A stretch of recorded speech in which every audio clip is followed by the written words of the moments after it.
So today we're going to talk about reporting and a lot of stuff that goes along with it.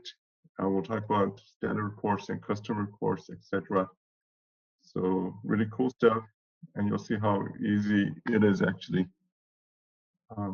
There's definitely some, graphical easy parts to it, and then there's some technical parts to it.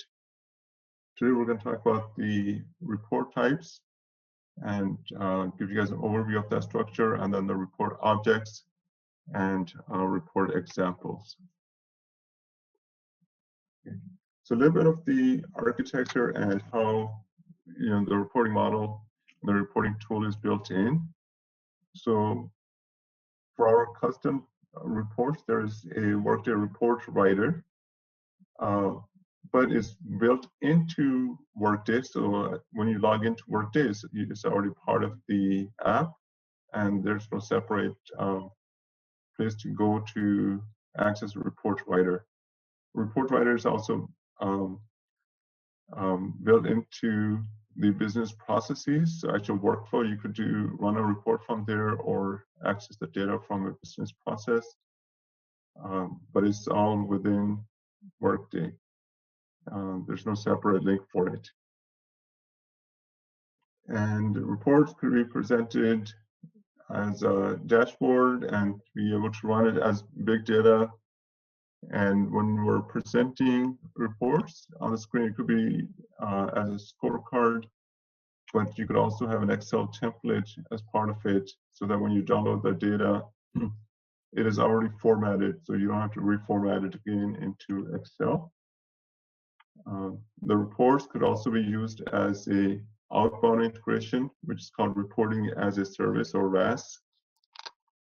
And they could be they are mobile enabled, and they're also accessible using the report designer tool in the Workday Studio, which is called BERT.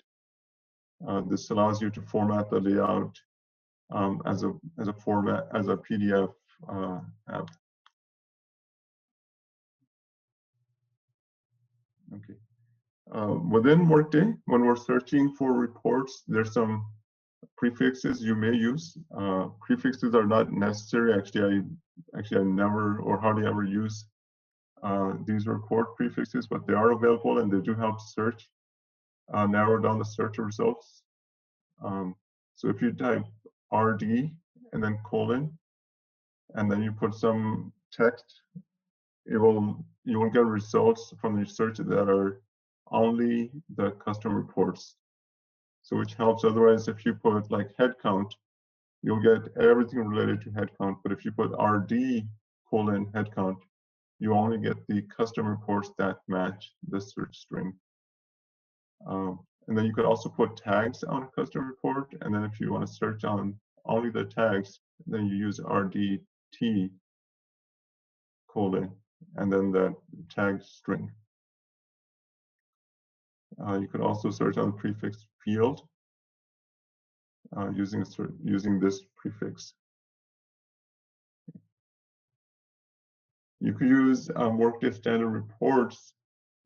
So there's a report called Workday Standard Reports to view the Workday delivered reports. So Workday by default gives you tons of reports, and the purpose of that is to give you a starting point, and then you could modify those later to customize it for your client or your customer. I mean, in many places you could use the standard reports, but you could definitely, use that as a starting point. When you run that Workday Standard Reports, it's going to show you all the reports, even if you don't have the security permission to run that report. So keep in mind. And in order to access the custom report administration, you must have access to the custom report administration security domain in order to run the Workday Standard Reports report. So once again, it's the security domain, and we already learned how to add a group to the domain. So in this case, it's saying that you must have access to the custom report administration domain.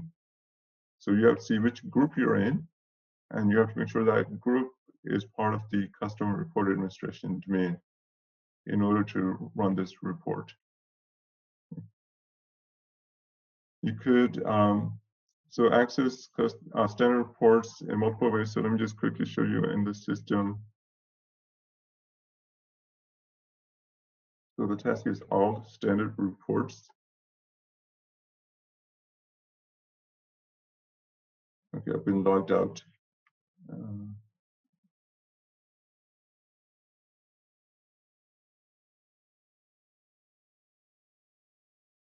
Let me log back in.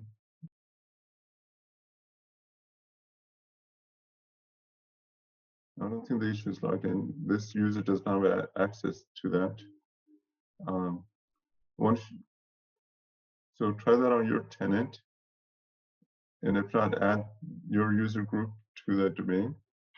There's another way to get to all of the reports, which is to click on the profile, and if you have sitemap enabled, not all tenants have the sitemap enabled, but there is a sitemap icon, and then it will take you to all the available reports and tasks. Okay. And if you scroll down to report writer, you get all reports that this user has access to and all of the tasks they have access to. So that helps.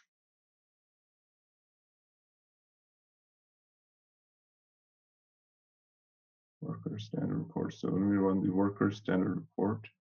Let's try that for. Yeah, Logan does not have access to that by default. So once again, you can navigate to the sitemap and then use the Workday Standard Reports as well. From a standard report, you could easily copy and customize it. So for example, you have a report, and then from that report, you click on the action related actions icon. And then under standard report menu, there's a choice to copy. And once you copy, you could customize it. So let me go through it on the slides, and then we'll access some standard reports and copy them.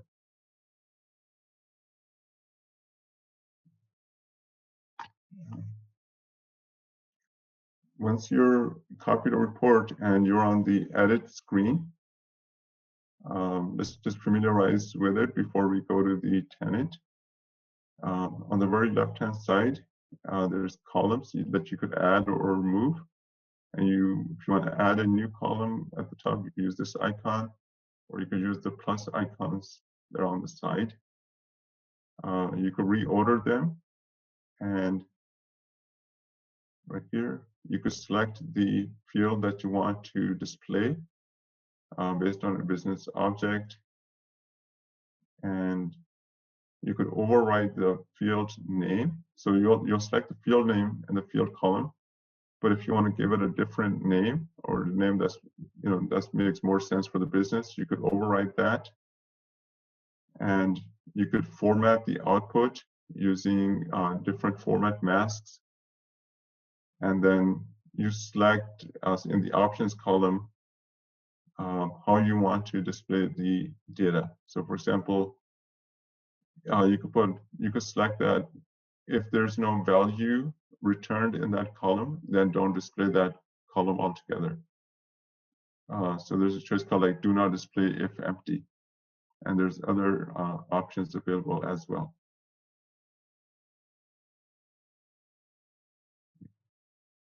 When we create your own report, it's pretty straightforward task name. It's just called create custom report. One key thing is though, in recent year or 2 years, Workday has came up with an optimized for performance checkbox, and it's kind of like a little strange because most of the reports we use, they're not optimized for performance. So you have to uncheck the checkbox. Otherwise, you're not going to get the most of the common domains that we use, like all active employees or active and terminated workers. So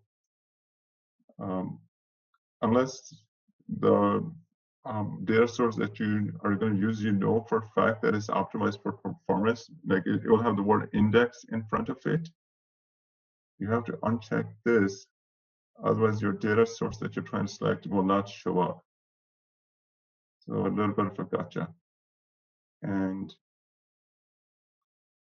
so custom report, you give it a name, you select the report type. We'll see there's multiple report types, but the most common one is advanced. So select that. For any examples that we're going to use, we're going to select the report type of advanced. Then you enter the data source. I'll get into what is a data source in a little bit. But in this example, where the data source is called all active employees, and which kind of tells you that this data source will have data about all active employees. And then there's a choice of making it a temporary report, and you check that. And if you need to enable it as a web service, you click on the enable as a web service checkbox. You could also enable a advanced report as a web service after the fact from one of the report menus under advanced.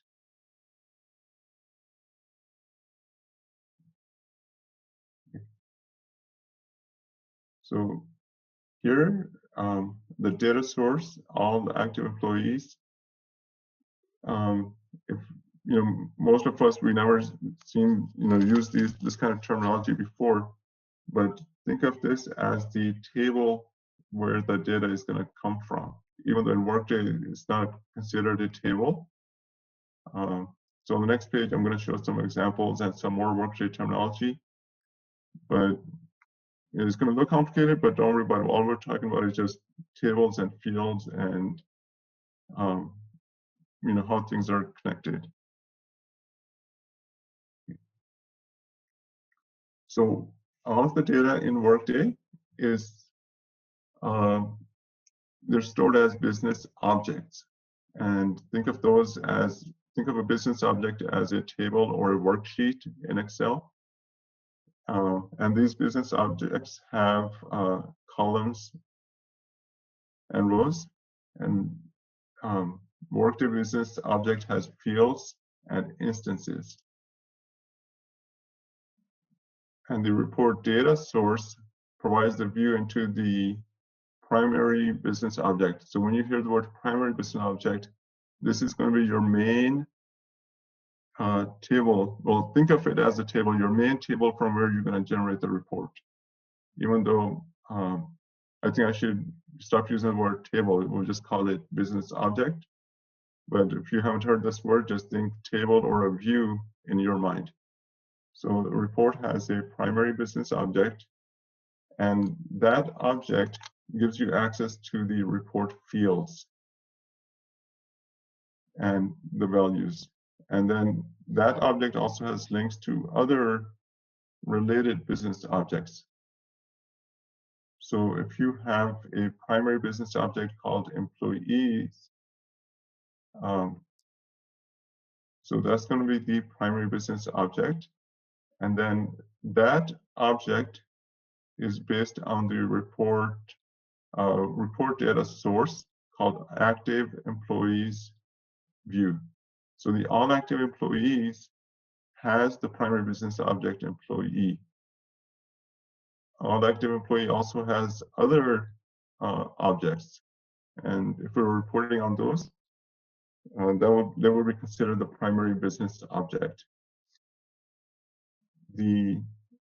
On the data side, the fields, they're called class report field. And so in this example, if you have Elaine and Alex, these are instances of the data from this report data source. The primary data source will in this case, it's a unique one row for each employee. Okay? So it's unique. Now the primary data business object links to related business objects as well. So in this case, every employee, they have a dependent, and there could be more than one dependent for each employee. But from that employee, you could get to the dependent information as well. So Workday by itself, without us having to link different tables, if we're using the correct business object, we could get to the related data as well. If that related data is just one layer away. And so you could automatically query anything that's related to it without having to create any joins like we traditionally do in traditional reporting writing. But if something is 2 layers away, then we might need to create a calculated field for it.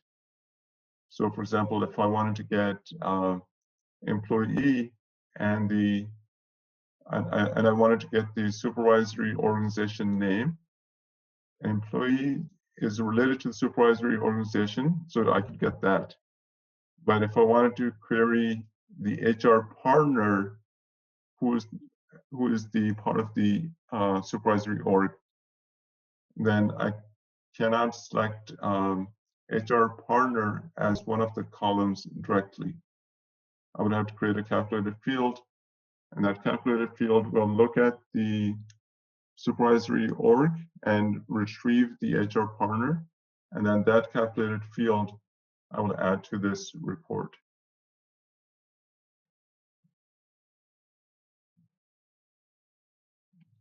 So primary business object, this is the main business object for the report. It holds the data that will be displayed in your report. Related business objects are associated with the PBO, and these could have one-to-one or one-to-many relationship with the primary business object. Like the dependents, there will be one or many dependents for an employee. A field on the primary business object links the 2 business objects together. And the key point is we don't have to do anything in order to access the related business objects. The report data source, these are the sources that Workday delivers that have the business objects on them. And you could think of the data source as a view or the starting filter for reporting on the given primary business object. So be familiar with the report data sources. And on the HR side, at least, there's almost a dozen of them. I mean, there's a lot of them, but the most common ones are just about a dozen. And even among those dozens, I think there's only like 4 or 5 that you use all the time. And then class report fields, these are the available fields based on your security. These fields can be Workday delivered fields, calculated fields, or custom fields, and they're referred to as CRF, class report fields. Data sources, Workday delivers, like for a particular object, there could be one or more data source, or there could be no zero source. So if there's no data source for a particular object, that means you cannot report on it. You could make your own data source. I have never done that. I'm sure Workday says you can, and I'm pretty sure it's easy to do, but just never found it necessary, or I never came across a business object which did not have a data source. But technically, there are some data sources in the system which do not have, there are some objects in the system which do not have a data source.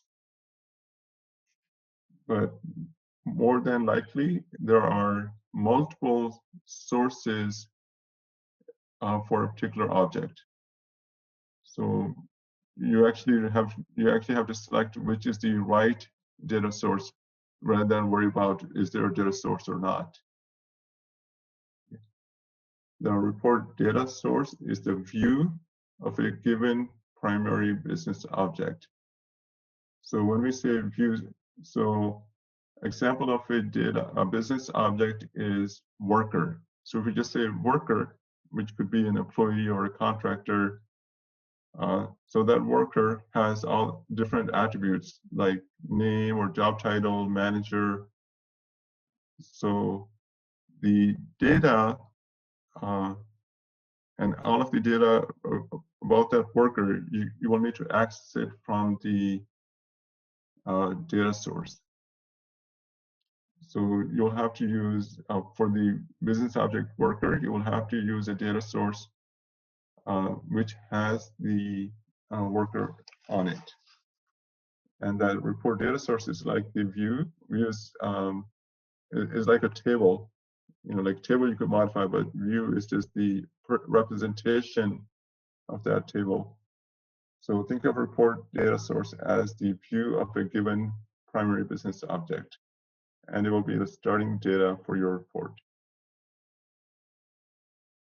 And there's always going to be a single report data source when creating a report, with the exception being the composite reports. So composite reports are actually, they have, as the name says, it's you use one or more data sources to create a composite report, but everything else only uses a single report data source. Okay. So when we're creating a custom advanced report, the menu is actually just create report, and then system is going to ask us for the report type. So we will select advanced. It will ask us for the data source. So all active employees is a common one, and then I got some other common ones listed on the following slides. And data source type, it will populate, and primary business object, it will populate, and then this is what the screen looks like, where you could enter the business object here. As long as this business object is, you could select a business object as long as it is on the data source. Okay. And then you would select the field of that business object. So in order to get the employee name and the business title or the manager, you would select the business object in this column and then the related field here, and then you'll give it a heading override. And then on these other tabs, you could sort, you could enter like how you want to sort the data, how you want to filter it, any sub-filter you want to put on their prompts, and how you want the output to be, and then share it with other users or groups, and then some advanced options. So some of the advanced options is that you could enable saving of the filter, saving of the prompt. So when you run the report, you usually have to enter a value in the prompts. And if you don't want to enter that over and over, you could set up the report property under advanced to save that parameter values, so you could use it next time. Under advanced is also where you select if you want to use this report as a web service. So here's some common data source examples. So there is all active employees, and this has the data of all active employees in the system, but not contingent workers or anybody who's been terminated or anyone who have yet to start. So you don't have to, if you use this data source, you don't need to create your own filter on it. The filter is already built into that data source. But you also, obviously it's not going to return any terminated worker data because this is only the active employees. So if you need everybody, or if you need to show the termination date, then you're not going to use the active employees data source, obviously. If you use all active terminated workers as the data source, this will have anybody who's currently active and who is terminated. And this will also have information on contingent workers, but it will not have future start date workers.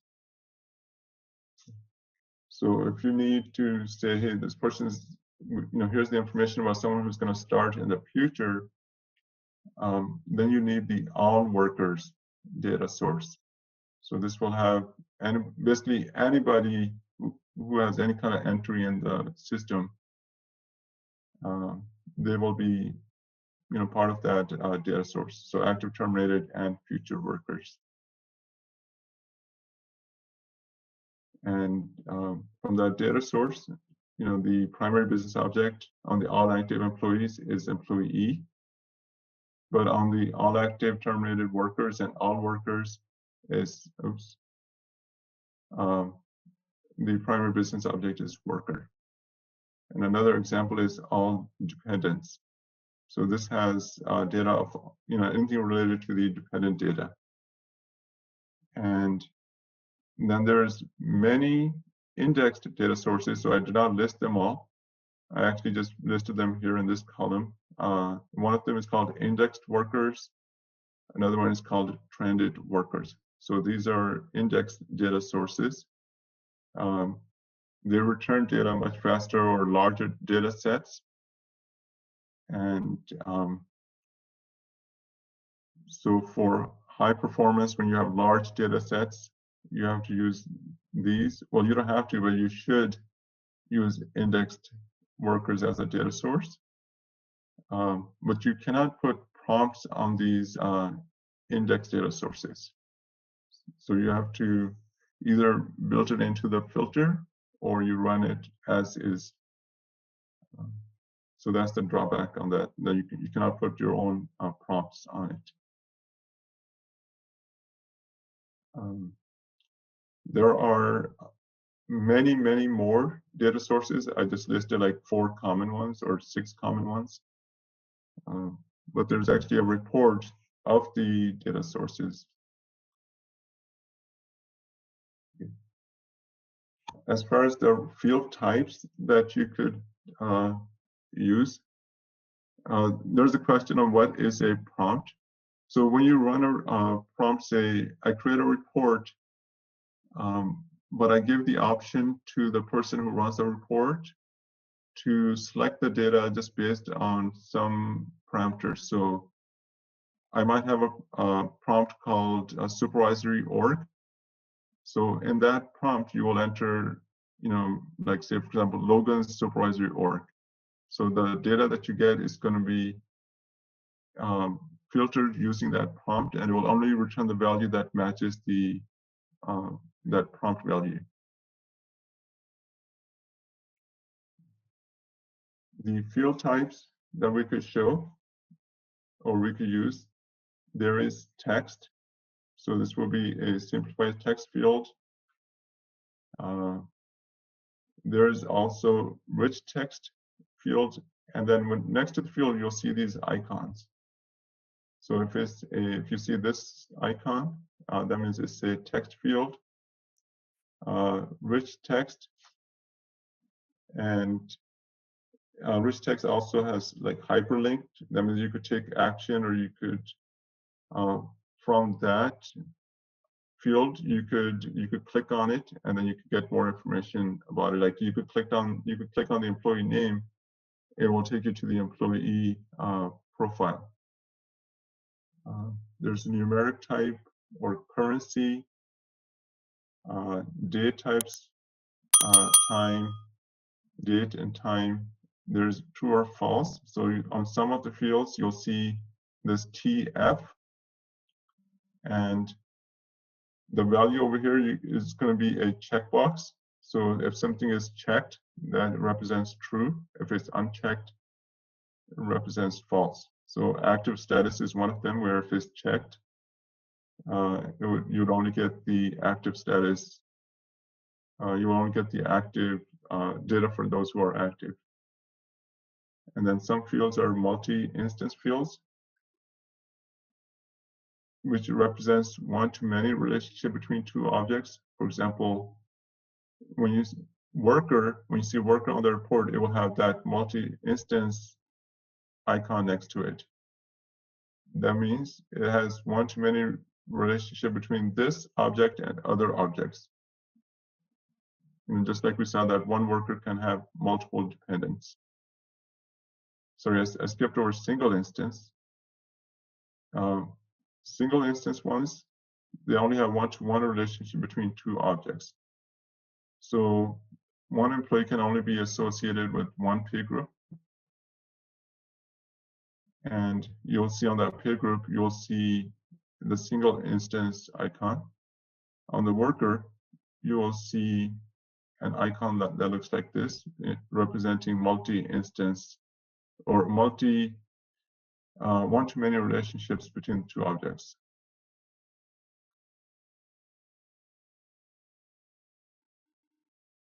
And then there's the self-referencing instance, which a reference back to itself. So example is a self-reference instance of a worker identifies the worker and allows you to drill into the details and the access related to it. So the details about that object itself.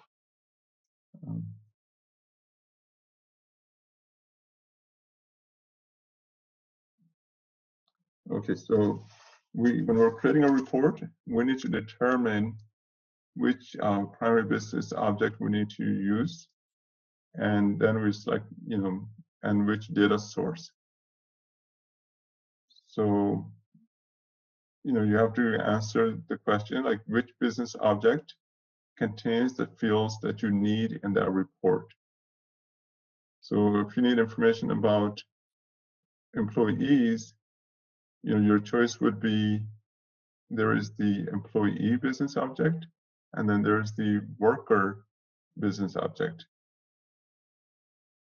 And for the employee or worker, there's data source, like which data source we're going to use. So if you need all active employees only, then you'll use the active employees data source. Or if you need to include termination data, then you'll use the active and terminated data source.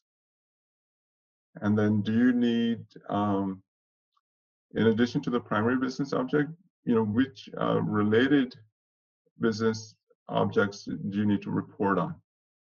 So you should select which object is going to give you a link to the related data. So you'll select it based on that. So there's some questions to consider when you're selecting which object and data source that you select.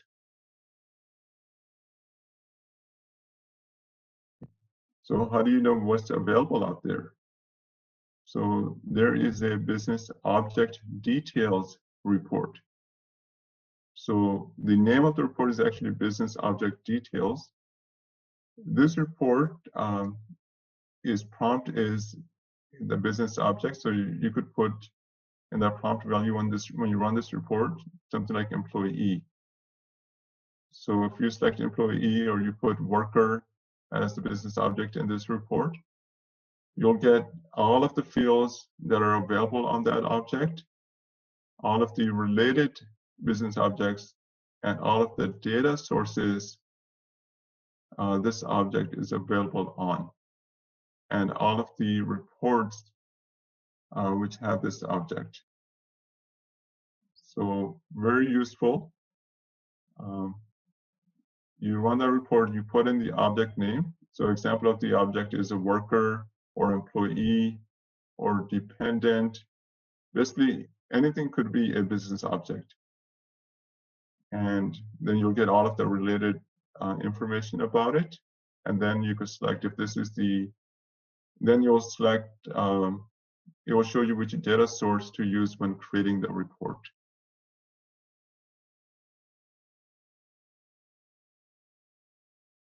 Okay, so there's also some more terminology, which is called action events or an event. And we need to report on a particular event. So what is an event in Workday? When there is a business process transaction, that is called an event. So I'm referring to this part on the slide. So when there is a compensation change, so that transaction is referred to as an event. So that's a compensation change event. And that event, based on the transaction's effective date, is called a compensation change event. So the reason it's important to know about that is a lot of the reporting uses the word events. So there's a business object called employee compensation event. It contains the before and after values for a compensation change for each employee. So if, usually it's a very common request to, hey, I need the before salary, like I want to know the salary someone had before they got the promotion, and I want to know the salary they had after. So in that case, you will use the business object employee compensation event. Then there's another related to that. There's a employee compensation events for compensation plan adjustments. This business object contains more specific data about the employee compensation changes.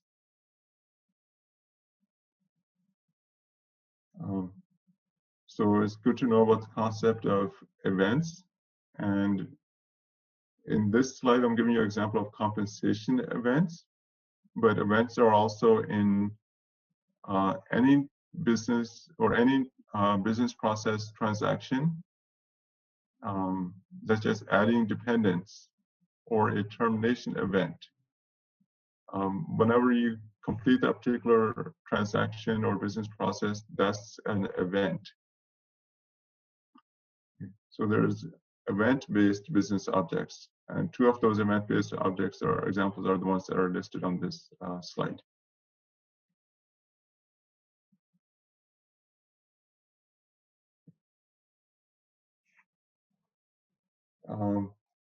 There is a business object details report. So like I mentioned on the previous slide, and to access that, you just type business object in your search bar, then you enter the name of the object as a prompt, and then this is the screen that you will see. This will have 4 tabs: fields, related business objects and data sources, and the reports. And data source would actually be the tab that you check to see which, to select which data source that you could use in your custom report.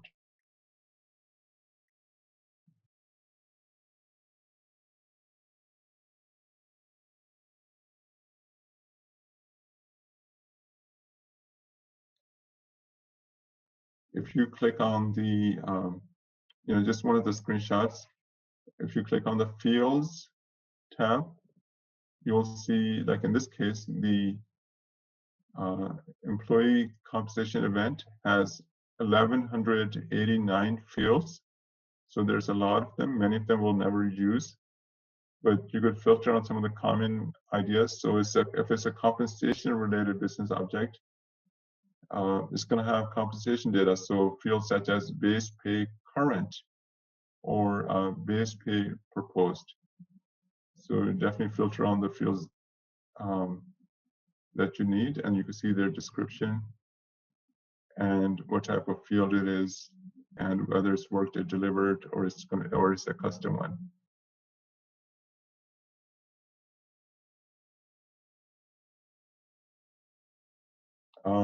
When you're creating a report, think about report efficiency, which is going to run fast.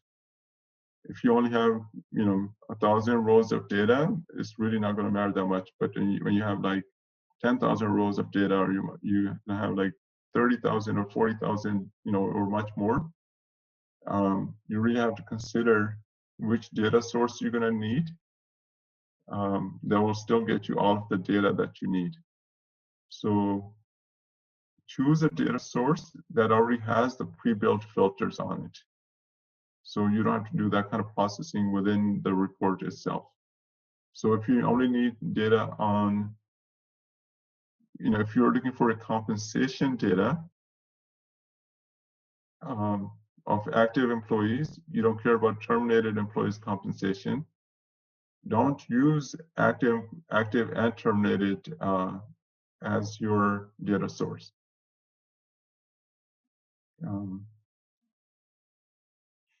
Or use, if you just need, for example, if you're using all workers as your data source, instead of just using worker as the primary business object, your goal is to return, anybody who has a salary change, and you wanted to show the before salary and the new salary, and use the related business object called worker event completed. So this related business object will only have data for anybody whose compensation transaction is already completed. So you don't have to put a filter that says worker event is completed. So think about those kind of considerations when you're running a report. So best practice, choose a data source that returns the fewest rows, but it still includes all of the data needed. And the way it's going to return the fewest rows is if you're using something that already has the filters built in. So once again, example between using all employees, all active employees versus using all active and terminated as the data source. And data sources that have built-in prompts are more efficient than adding filters into the report. So there is one data source called employee by organization data. And this already has the built-in prompts and is better than using a filter on the all active employee data source. So when you get into it, start playing around and try to select the same type of data. Use employee by organization data source, and then select the same data from all active employees data source. And same data, but is designed differently, and that affects how quickly the report runs.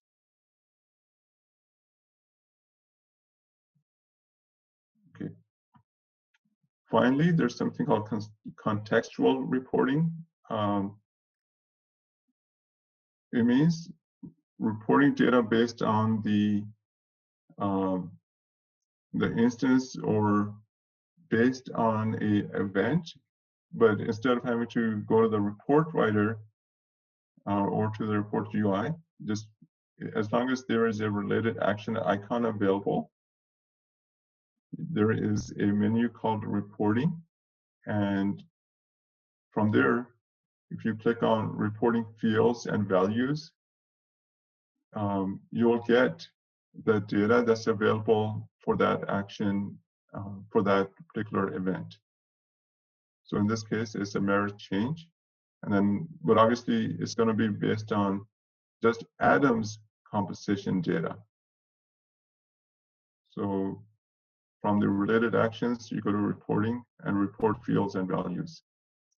you could also create a custom report directly from here. So if you were to select create custom report, it would automatically take you to the custom report screen, and then you could select your own fields. But if you say, hey, if you click on report fields and values, you'll get his data in these report fields. So it's going to return all of the fields, and there's going to be 1,000 of them.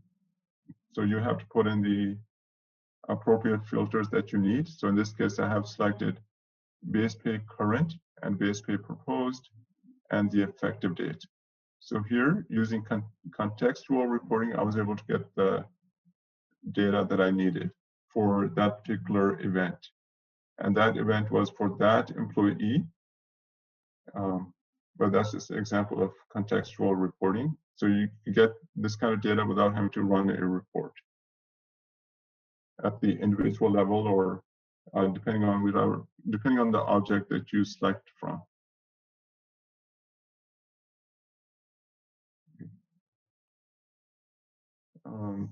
Just bear with me, just another minute or two, and then we'll take a break.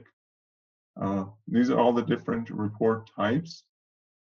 So the most common one is called advanced, and this allows you to display data from primary and related business objects, and you could sort, filter, and the data is shown in either a spreadsheet type, but you could also do more than that. You could enable it as a worklet, and you could show the data as a chart, or you could display like a financial report with the subtotals and the grand total and all kind of fancy stuff. And you could share the report, and you could enable it as a web service. Now, sometimes you need to combine multiple types of reports into one report. And in order to do that, you create what's called a composite report. And then in that case, each report is considered a sub-report, and each report can have its own data source. And it also provides the similar type of formatting options. And then there's something called matrix reports for custom analytics. It allows you to group data and summarize the metrics for each grouping and drill into further analysis. And there's something called N box. The N is a variable, so sometimes companies will talk about a 4 box, or they will talk about a 9 box. So that is a 2-dimensional matrix. So it will have the X and Y axes. So you could have, for example, performance as a row, and another variable as a column.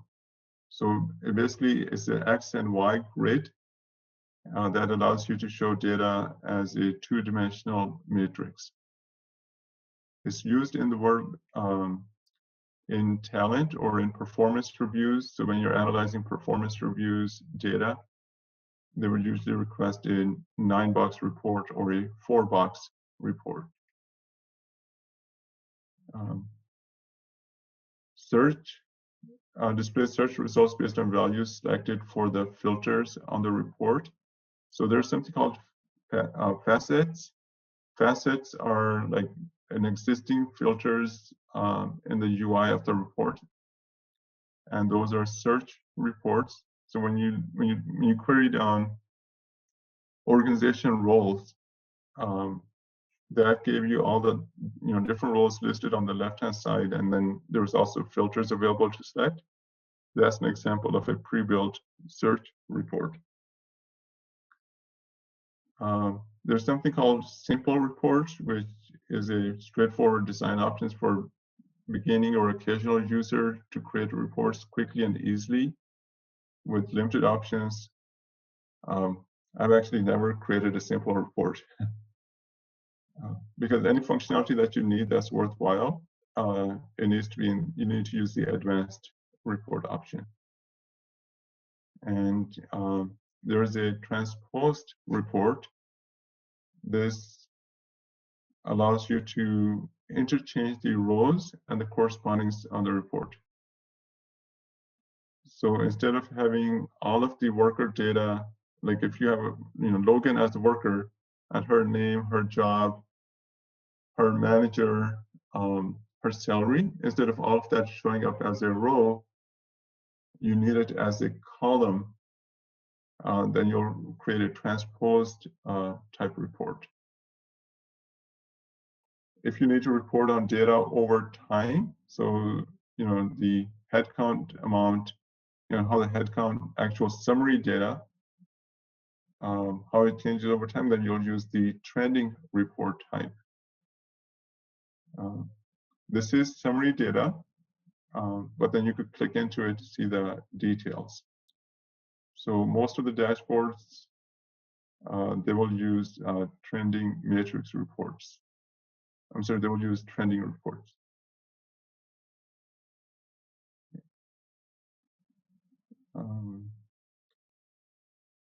So yeah, this is the type of report prompts that I was thinking is 9:12. Let's do 3 more minutes and then we'll take a break. Okay. The different types of reports, they could have prompts on them. Prompts are like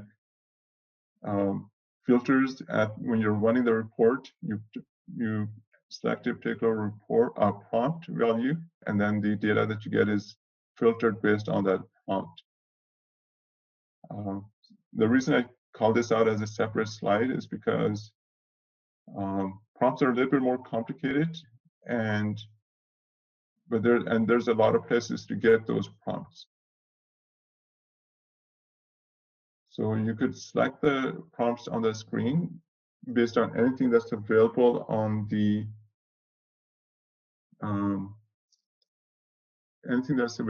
data source. You could use that as a prompt.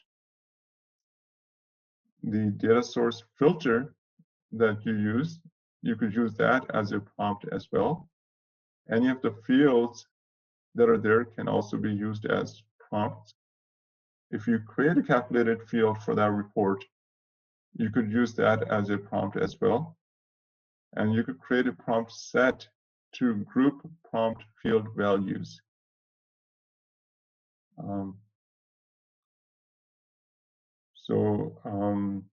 But there's a note there: when possible, use data source with built-in prompts rather than manually creating many filters and prompts on a generic data source.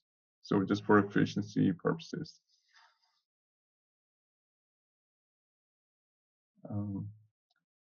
On report security, the key item to note: in order to create a custom report, these are the permitted security groups. So in order to create a custom report, your profile must be part of one of these security groups, so either as part of the implementer or manager or report writer or setup administrator or temporary report writer. So your user that you're using must be in one of these security groups in order to create a report.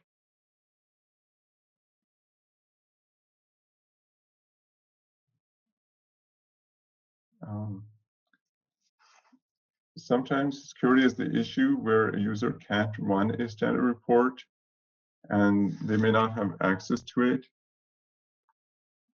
So in order to troubleshoot, you run the view security for secureable item report. This will allow you to put the name of the report as the prompt in that report. So the actual report name, you can use that as a value in this prompt when you run it. And then it will give you the security domains and the permitted security groups. So then you could see if that person who cannot run that standard report, or actually this could also be used for a custom report, then you can see if that person belongs to that security group or not. So you first run view security for securitable item and see which are the permitted security groups, and then you run the view security group for user to find out if that user belongs to the security groups which are permitted on that report. And if not, then you have to use that, you have to add that user to that security group that has access to it.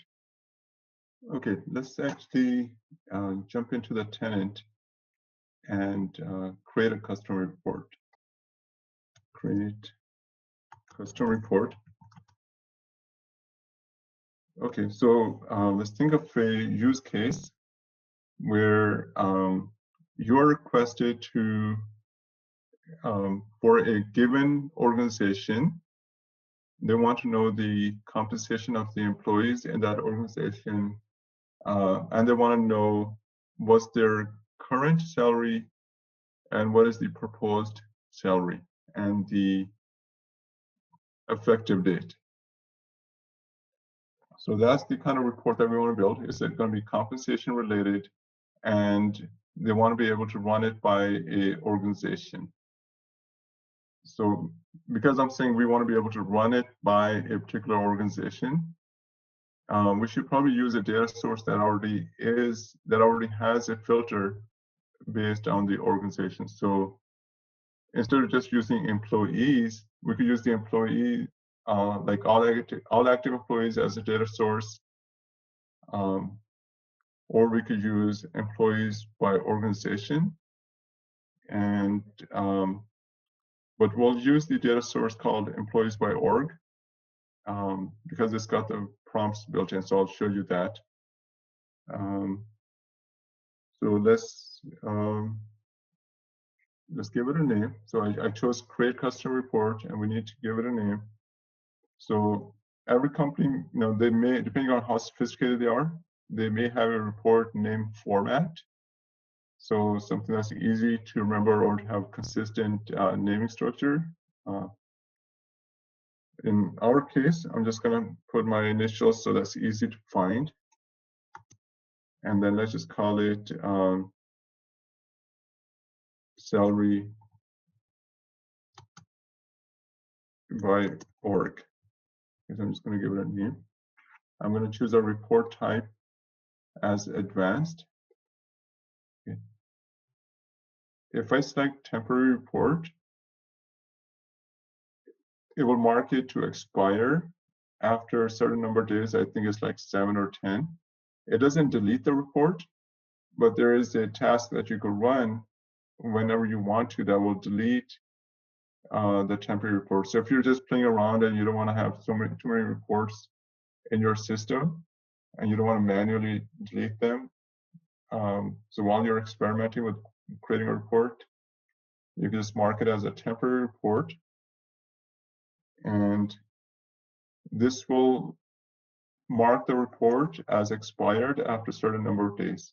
The report will still be there unless you actively run the delete temporary report task. Okay. But it just prevents from having a clutter of reports. And then if you want to enable it as a web service, and here under the data source, we're going to enter the data source that we want. And I'm going to try to type that in, and we'll see what happens. Employee by org is a data source. And it's not showing up. And I was like, oh my God, what happened? The data source is not there. And it's because the optimize for performance checkbox is pre-checked. It says, right now, it would only show you indexed data sources, and you can unselect for performance to show all data sources. So this is really personally annoying to me because all of the data that I want, especially like if I want to show it as a spreadsheet, it's not optimized for performance. So I always have to uncheck that. And now I enter my data source, employees by org.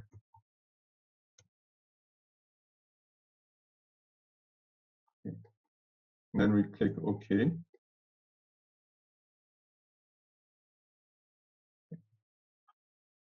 So here we could still edit the name. We could create some tags. Tags are like words that you use to help you um, remember that report. So you might create a tag called like salary or some other words, and then you could search on those report tags to help you query up that report. But you need to belong to a particular security group in order to do that. Okay. And so we see that our data source is selected, and its primary business object is employee, so that's already listed there. And if we go down to additional info, then we get the columns and the sort and the filter and so on, which we will see in a little bit. Okay. So now for that source, the primary business object is employee, and that's already populated over here. So I could select any field that's available on that business object, and I could select any field that is 1 degree related to this business object. So right off the bat, let's select employee name.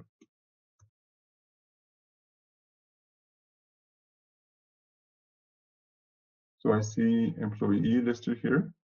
I see the field type is a single instance, and I see these related actions. So it's important to check the detail, see what this field actually represents before you use it. So here it says the field name employee. This identifies the employee and allows you to drill into the details and access related actions. And it will be blank if the worker is not an employee. And the authorized usage is default areas, so it's available everywhere. And then there's some more indexing information. But here is pretty straightforward, right? There was nothing tricky about it. We select employee. But if you select first name, and it will be first name of the employee, or it could be the first name of the candidate. So, but by looking at the name, it doesn't tell you if it's a first name of the employee or candidate. So if you choose the wrong field, you're not going to get the expected value. So for first name, last name, make sure, check the description and make sure you're choosing the one that says first name of the employee rather than first name of the candidate.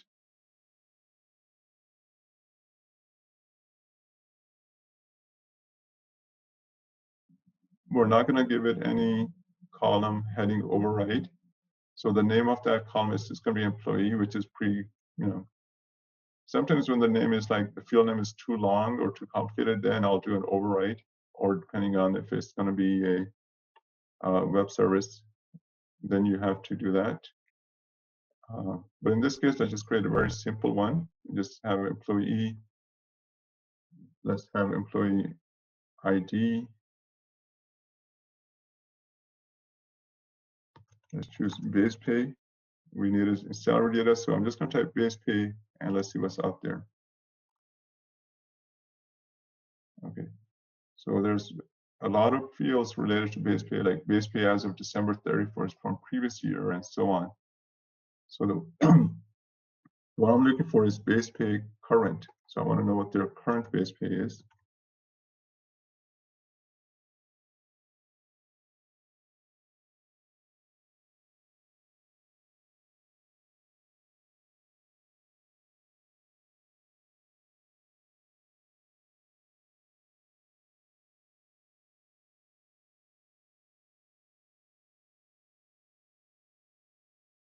Total, I have the total base pay monthly amount in pay group currency. So based on the pay group they're in, I could select that. But let me select something simpler. That's big, please.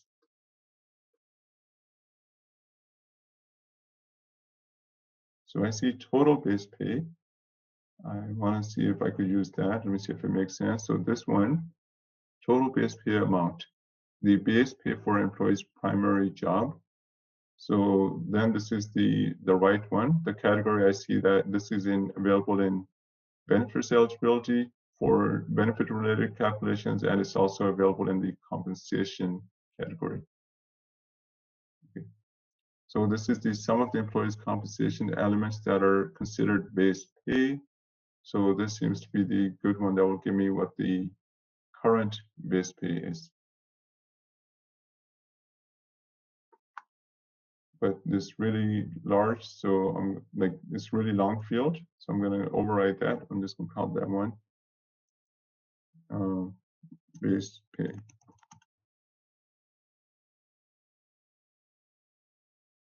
I'm going to add effective date.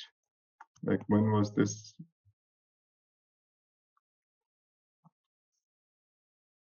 So the effective date for that current base pay. So I need just effective date by itself.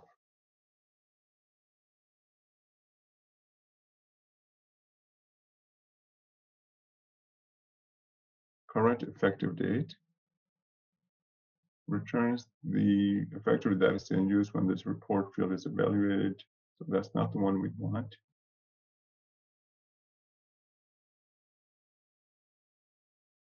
Okay, I want the pay effective date.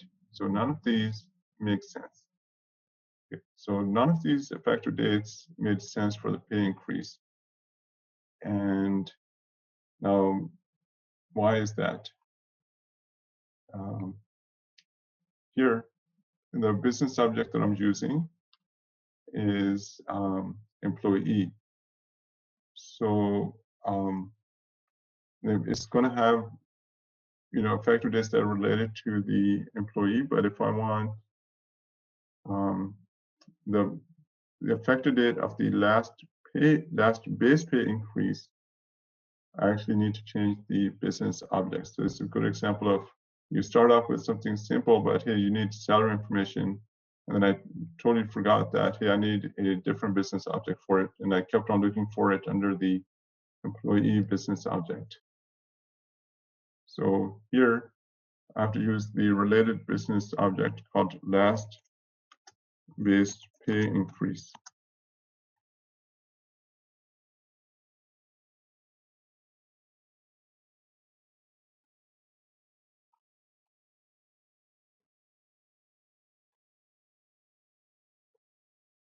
So now I should be able to get effective date for the pay increase.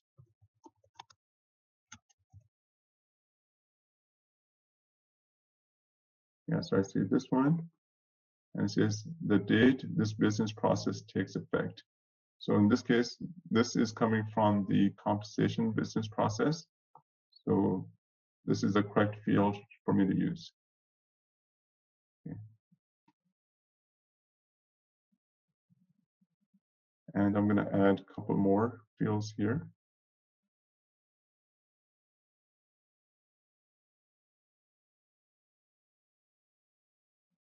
I'm going to select base pay proposed.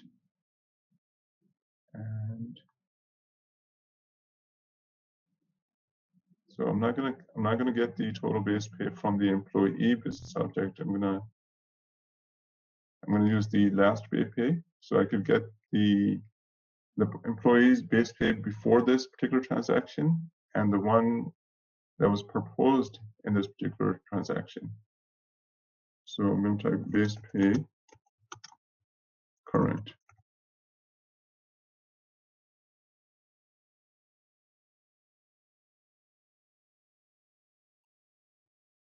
So I'm going to use base pay current.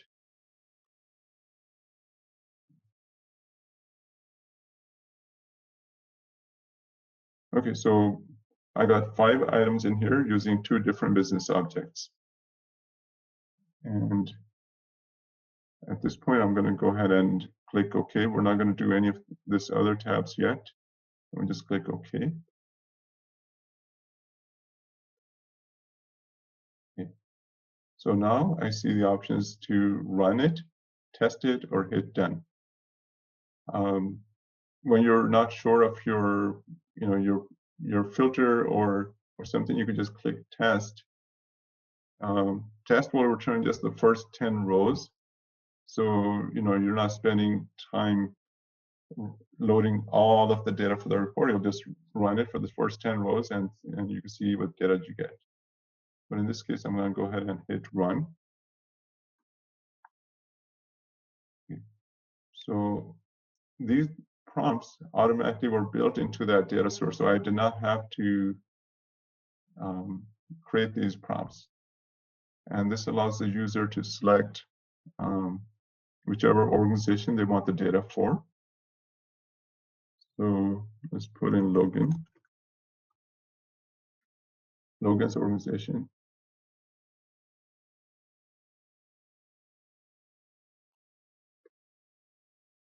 Oh, this is the cost center. We want the supervisory org.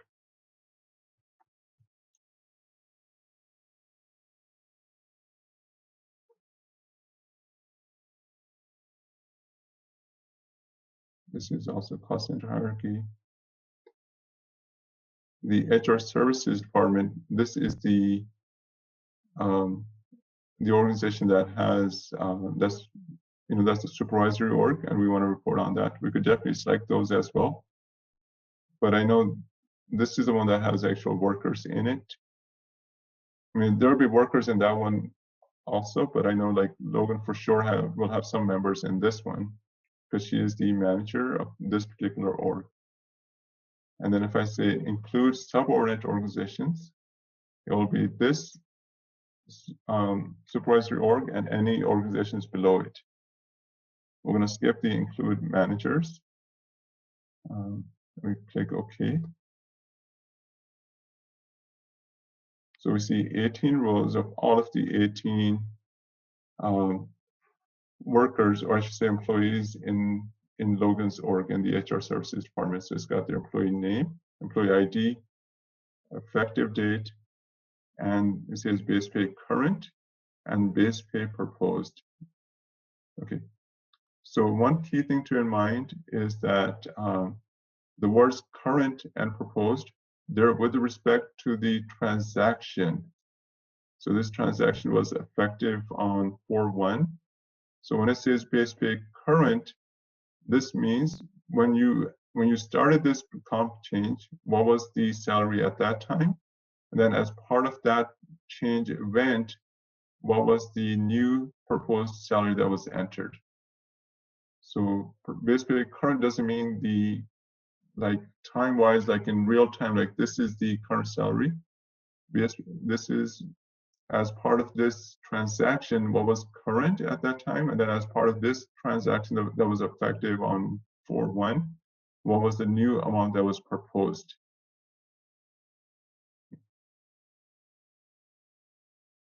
So very simple report, but it gives you the kind of information that every company asks for. They always want like the before and after type of data.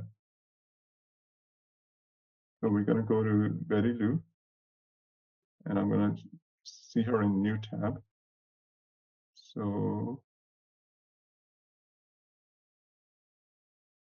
down here is the actual base pay, just the salary component. So it's 147. And then, right here also total base pay.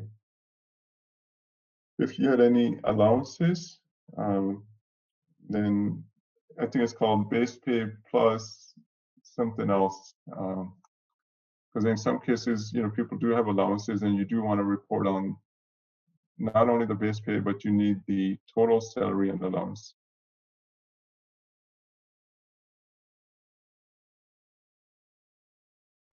As part of this particular event, so let me see if I could, well, if this happened as a merit compensation change, it's not a, like, when you actually do a salary change, but this happened as a merit event, but it should still allow us to see the details.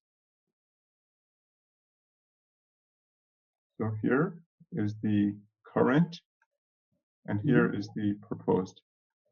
So we only selected current base pay and we selected proposed base pay. We could have also selected increase percent or increase amount.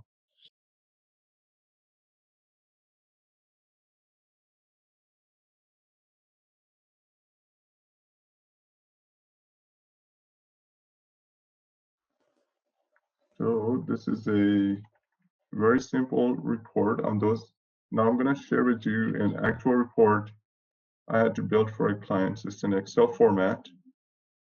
So let me pull that up and put that on the screen.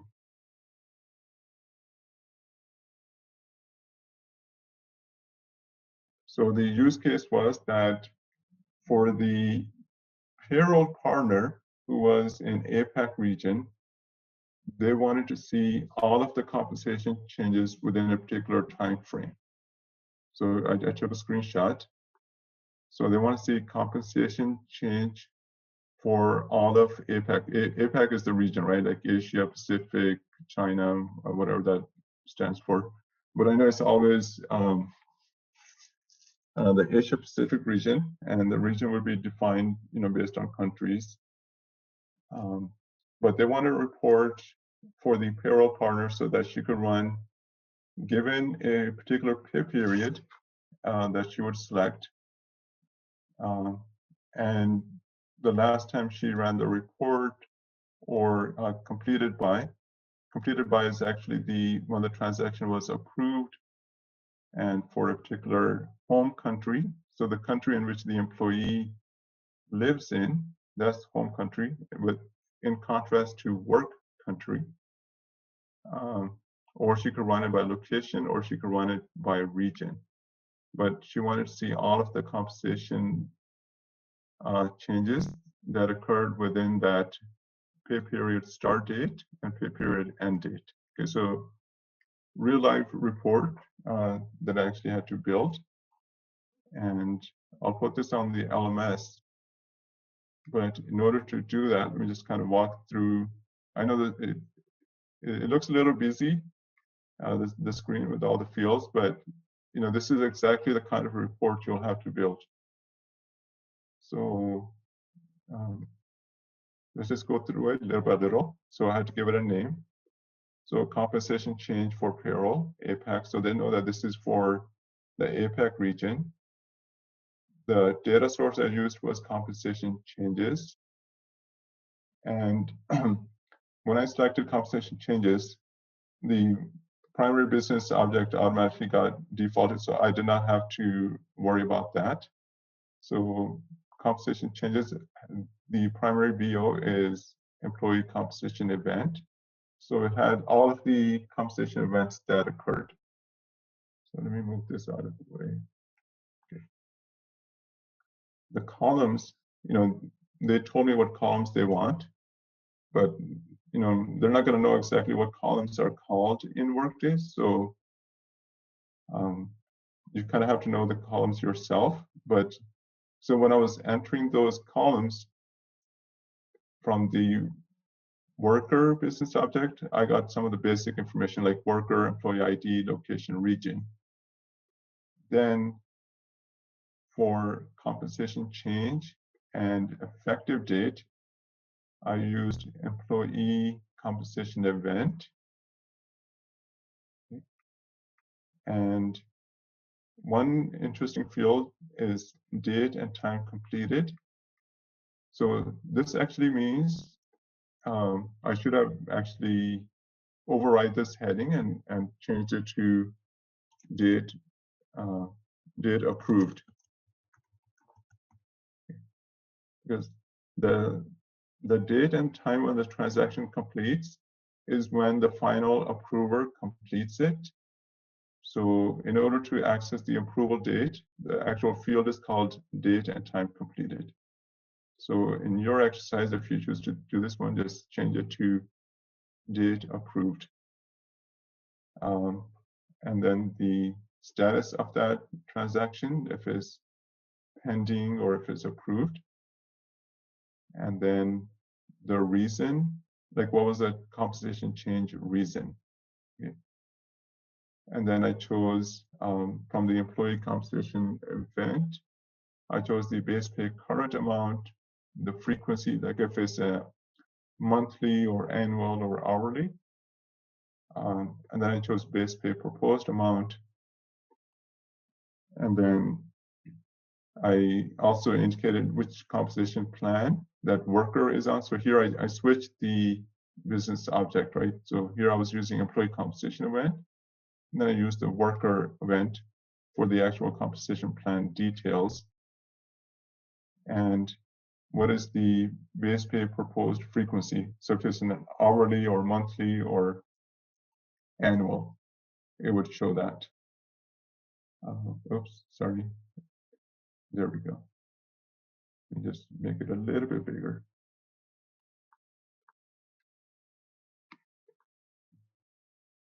So to build a report like this, I'm showing you all the fields that you need. Obviously there's additional fields that you can select. The filters that I needed. So they wanted to run the report based on approval date. So they wanted to get everything that was approved based on a particular filter date. So anything that was approved after, say like June 1st, but before June 30th. So I gave that as a filter value, and I called that, I set that up as a prompt.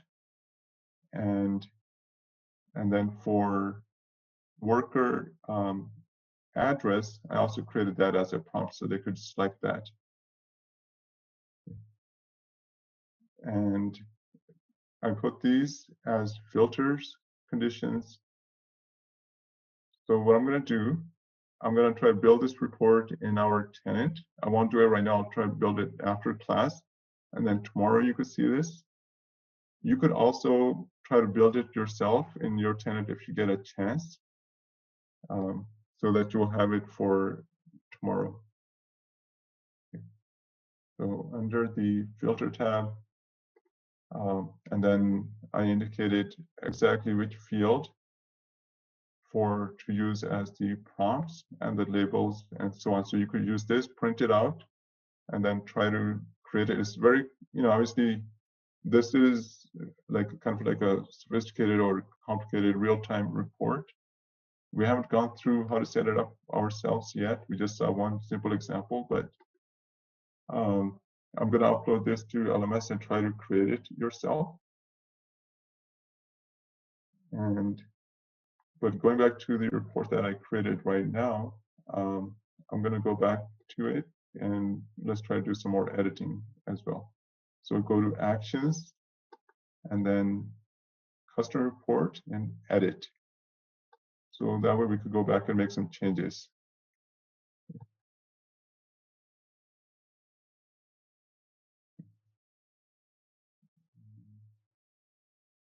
If I wanted to put a filter, for example, I only want to see, well, how about an effective date filter? So I'll try to see if I want to only get these salary changes that are after, July 1st. So let me check if there's a filter for effective date.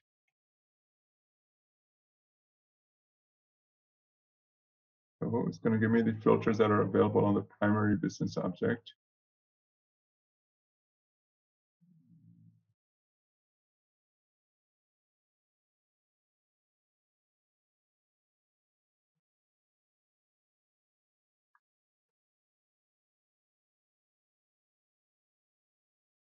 Effective date for current position, effective date for hire.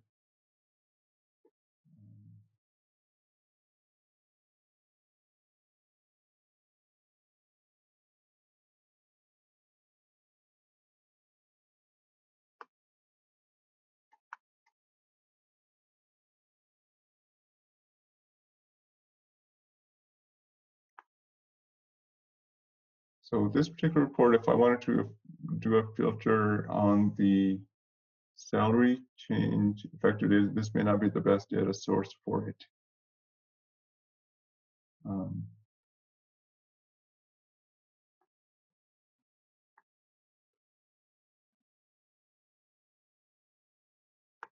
But I put an effective date of hire,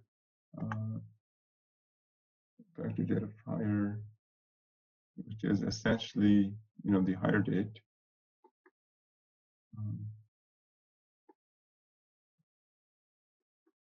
So just to see how to create the filter, the field that we want, and then if it's going to be equal to or greater than. So these kind of operators.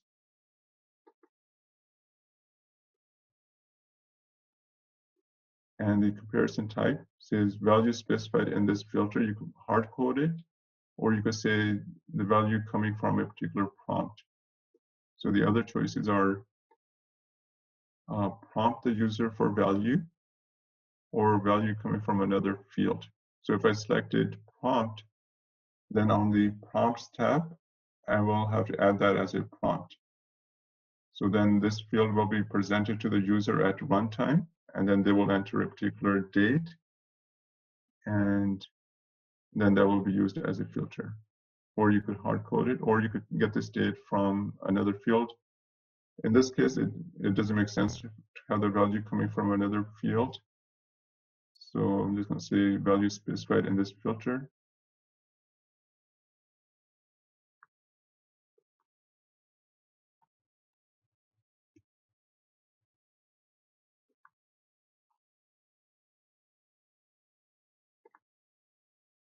And go to the prompts tab. There was prompts we saw on the screen, but they're not listed here because they're already pre-built into it.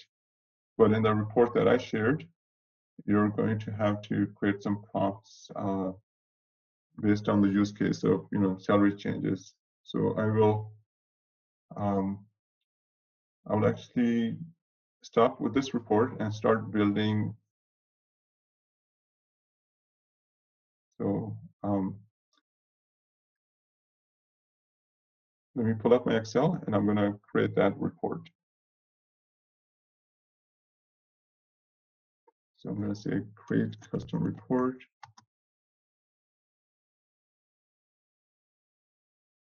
Let's call it region, because I don't know which regions are in this tenant compared to, I just had APAC region set up in the tenant I was using. So we'll just call it compensation changes for region.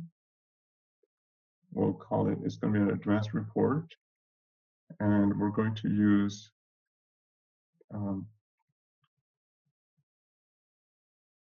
compensation changes as the data source.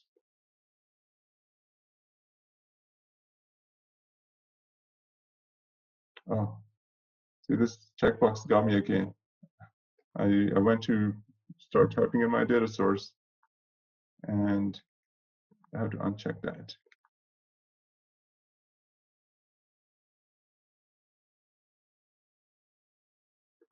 So I'm actually going to use the, for the worker information, I'm going to use the worker business object.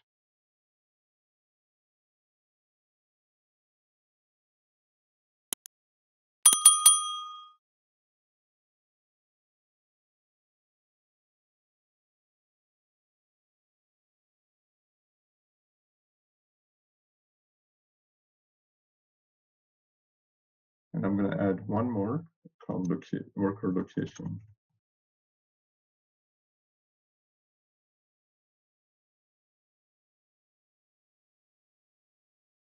Okay, so now we're going to use the employee compensation business object and get the fields from there. So the first one I need is compensation change. So this would list the compensation change, and it's going to be a hyperlink that we could drill into to see what the change was. So I'm going to choose that one. And we're going to do effective date. So the other fields I'll add after, but let me go ahead and go to the filter tab. Let me add a couple of those. So I'm going to do date and time completed. So this filter is the, well, this is the filter we're going to put on the report, and I'm going to, date and time completed is the, when that compensation transaction was approved. So when a business process is completed, like when it goes through the final step, that's the completion step. And because it's an approval process, when it's completed, it's also, that's when is, that's the date and time when it got approved. So we're going to allow the user to select, they want to know all of the transactions that were approved within a given time frame that they will select as a prompt. So they say, hey, don't give me everything. They want to be able to select when the transaction was approved, and those are the transactions they want to see. So date and time greater than or equal to. So I can get that from frequently used.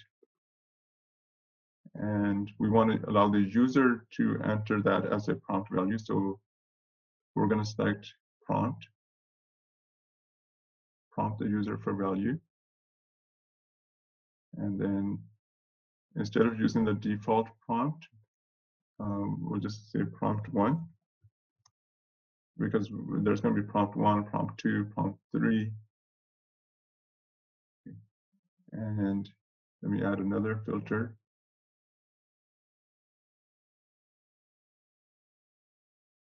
Date.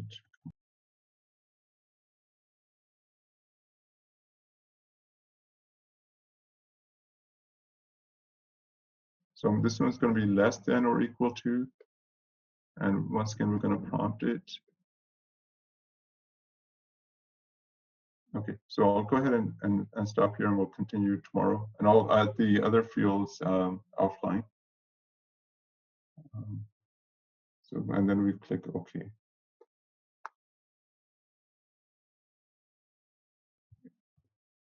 I could do a quick test, see if it's working. So I got all of these prompts by default, based on the prompts that are already there on that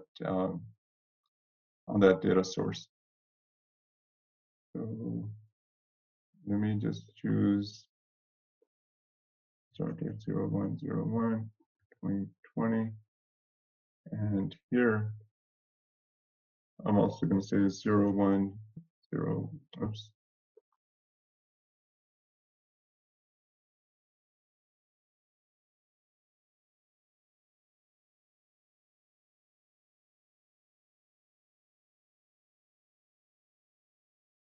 But I didn't get to that.